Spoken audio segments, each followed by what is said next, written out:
you don't remember, there is a line that I'm going to omit. And again, this book, Neil Gaiman meant it to be a fairy tale for adults.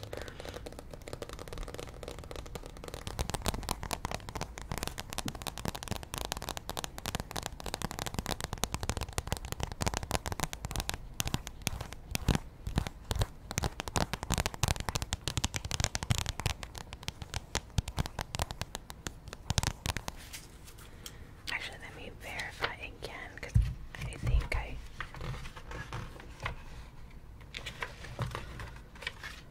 yeah, it's gonna be okay, guys. Let's get started with part 2. This is the picture.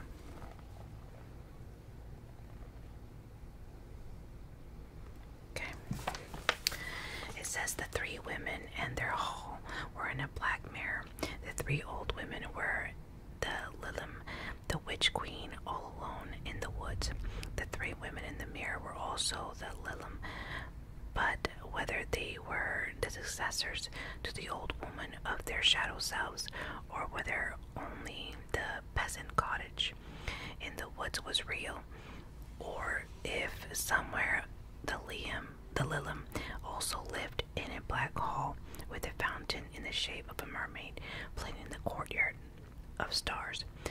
None knew for certain, and none but the Lilim could say. On this day, one crone came in from the woods carrying a stoat, its throat a splash of red. She placed it on the dusty chopping board and took a sharp knife. She cut it around the arms and legs and neck. Then with one filthy hand she pulled the skin of the creature, as if pulling a child from its pajamas. And she dropped the naked thing onto the wooden chopping block. "Entrails?" she asked in a quivering voice. Oh. My butterfly just fell. Okay, the smallest, oldest, most tangled-headed of the women rocking back and forth in a rocking chair said, "Might as well." The first old woman picked up the stoat by the head and sliced it from neck to groin. Its innards tumbled out onto the cutting board, red and purple and plum-colored intestines and vital organs like wet jewels on the dusty wood. The woman screeched, "Come quick, come quick." Then she pushed gently at the stoat guts with her knife and screeched once more. The crone in the rocking chair pulled herself to her feet. In the mirror, a dark woman stretched and rose from her divan. The last old woman, returning from the outhouse, scurried as fast as she could from the woods. "What?" she said. "What is it?" "Look," gestured the first old woman, pointed with her knife.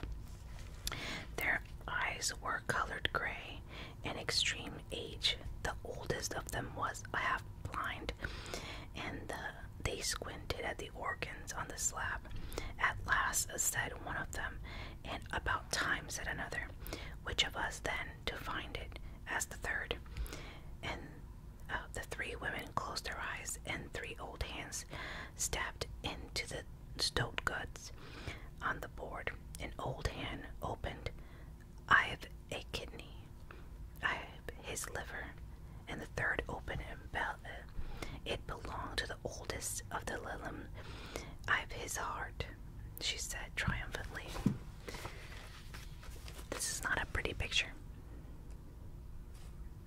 So, and this is what the old women look like. Very beautiful, right?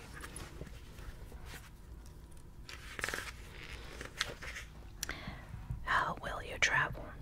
"In our old chariot, drawn by what I find at the crossroads. You'll be needing some ears." The oldest one nodded. The youngest, the one who had come in from the outhouse, walked painfully slowly over to a high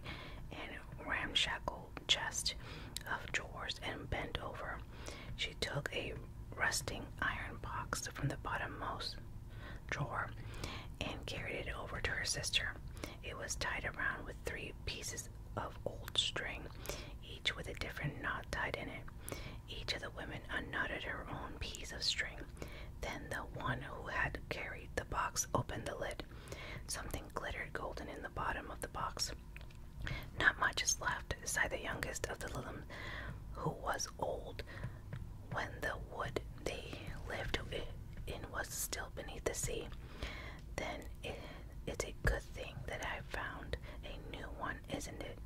Said the oldest tartly, and with that she thrusted a clawed hand into the box. Something golden tried to avoid her hand, but she caught it, wiggling and glimmering, opened her mouth and popped it inside. In the mirror, 3 women stared out. There was a shivering and a shuddering at the center of all things. Now only 2 women stared from the black mirror. In the cottage, 2 old women stared, envy and hope mixing in their faces, at a tall, handsome woman with black hair and dark eyes and red lips. My, she said, but this place is filthy. She strode to the bed. Beside it was a large wooden chest, covered by a faded tapestry. She twitched off the tapestry and opened the chest, rummaging inside. Here we go, she said, holding up a scarlet kirtle. She tossed it onto the bed and pulled off the rags and tatters she had worn as an old woman. Her 2 sisters stared across her naked body hungrily. When I return with her heart, there will be years of plenty for all of us, she said, eyeing her sister's hairy chins and hollow eyes with disfavor. She slipped a scarlet bracelet onto her wrist, and in the shape of a small snake with its tail between its jaws. A star, said one of her sisters. A star, echoed the second. Exactly, said the witch queen, putting a circlet of silver upon her head. The first in 200 years, and I'll bring it back to us. She licked her scarlet lips with a deep red tongue. A fallen star, she said. That's the chest or little box. And this is them here.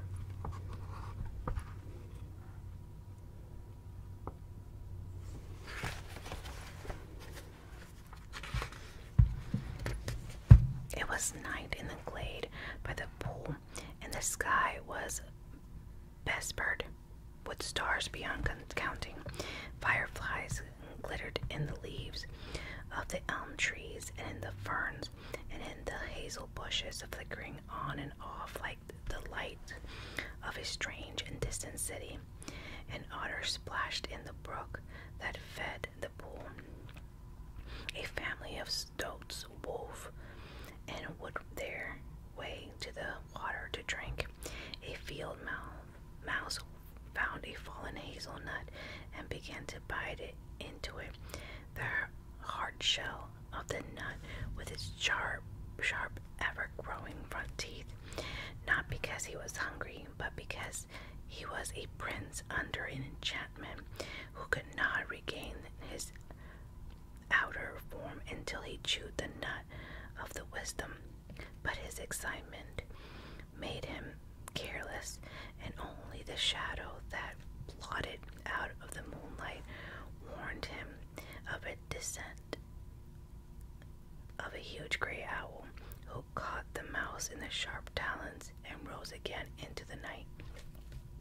The mouse dropped the nut, which fell into the brook and was carried away to be swallowed by a salmon.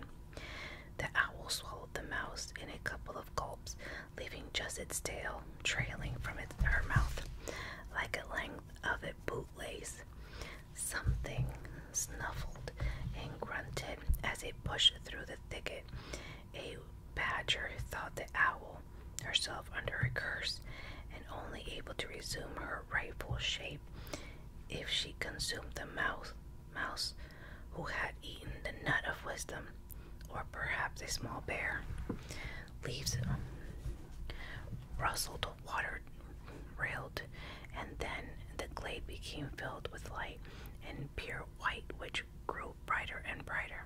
The owl saw it reflected in the pool, a blazing, glaring thing of pure light, so bright that she took off the wing and flew to another part of the forest. The wild things looked about them in terror. First, the light in the sky was no bigger than the moon. Then it seemed larger, infinitely larger, and the whole grove trembled and quivered, and every creature held its breath, and the fireflies glowed brighter than they had ever glowed in their lives, each one convinced that this at last was love, but to no avail. And then there was a crackling sound sharp as a shot, and the light that had filled the grove was gone, or almost gone. There was a dim glow from the middle of the hazel thicket, as if a tiny cloud of stars were glimmering there. And there was a voice, a high, clear female voice, which said, "Ow!" And then very quickly it said the F word. And then it said, "Ow," once more. And then it said nothing at all. And there was silence in the glade.